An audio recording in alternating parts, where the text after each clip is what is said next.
menjaganya. Kalau kapan itu nggak bakal bisa 100% kita dapetin, kecuali memang Allah buka sama kita tanda-tandanya, dan itu tidak mustahil bagi Allah Subhanahu wa taala. Ya, kalau kapannya nggak bisa 100%, tapi kita bisa merasakan begitu kuat, ya, begitu kuat. Makin bersih hati semakin kuat kelihatan tanda Lailatul Qadar. Tapi kewajiban kita bukan nyari tahu kapannya, bukan. Itu sebenarnya nggak terlalu penting buat kita. Tapi yang paling penting jaga supaya malam Lailatul Qadar datang kita lagi ibadah gitu. Sekurang-kurangnya Isya subuh berjamaah, sekurang-kurangnya sebagaimana kita tahu ya, Isya sama subuh berjamaah, tarawih, dan ibadah-ibadah yang kita bisa. Dan kata ulama, usahain sepanjang malam bulan Ramadan itu jangan tinggal amalan-amalan yang ringan tapi pahalanya gede. Cari amalan-amalan yang ringan tapi pahalanya besar. Sedekah 1 miliar, gede gak pahalanya? Gede. Bisa gak semua orang? Gak bisa, susah. Nanti cari yang bisa aja. Apa amalan yang enteng tapi pahalanya besar? Apa?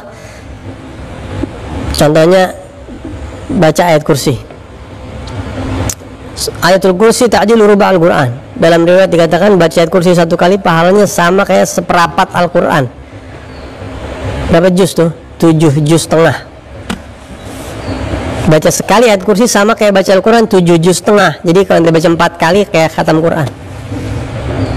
Ya, suratul Ikhlas ta'dilu thuluth Al-Quran.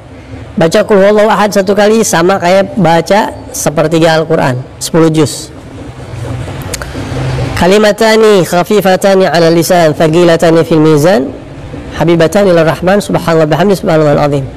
Ada 2 bacaan kata Nabi, enteng dibaca tapi berat timbangannya, Allah demen banget, subhanallah bihamdi subhanallahil azim. 2 ayat terakhir surat Al-Baqarah yang kalau baca itu kata Rasulullah fi lailatin kafatah.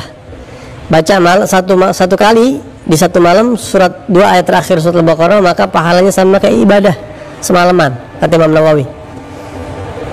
Bib, bagaimana Bib, saya nggak hafal Bib, itu apalagi yang dibaca tadi? Ente nggak usah baca hatu-hatu, baca aja ratib haddad tiap malam, itu ada semua di situ.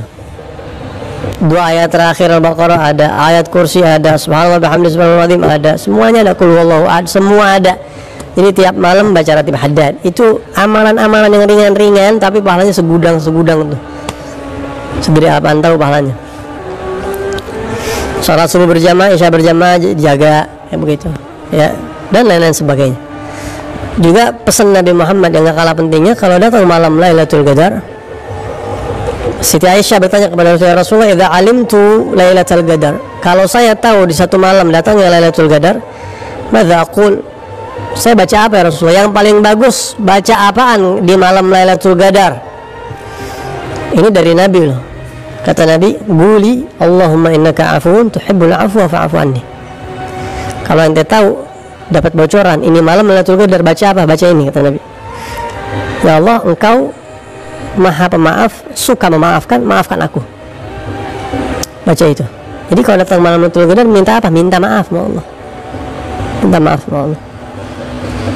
Sayang amat cuma minta maaf doang. Apa kita nggak minta mobil, minta rumah, minta jabatan, minta karir, minta itu pikiran ente. Ente nggak tahu betapa pentingnya maaf dari Allah itu. Kalau Allah maafin ente juga udah, doa ente mustajab, rezeki ente lancar, ente udah deh, ente nggak usah, ente duduk manis aja kalau dimaafin sama Allah. Yang hajat gabul ataupun hajat nggak gabul, kalau Allah murka nggak enak. Jadi orang kaya tapi Allah enak sama kita, enak? Nggak enak. Banyak salah kita yang belum dimaafin sama Allah, tapi duit banyak, nggak enak.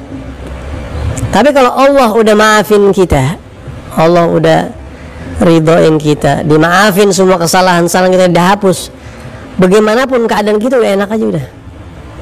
Ya, senang susah udah pasti enak, dan nggak mungkin dibikin nggak enak sama Allah. Kalau orang udah dimaafin sama Allah Subhanahu wa taala.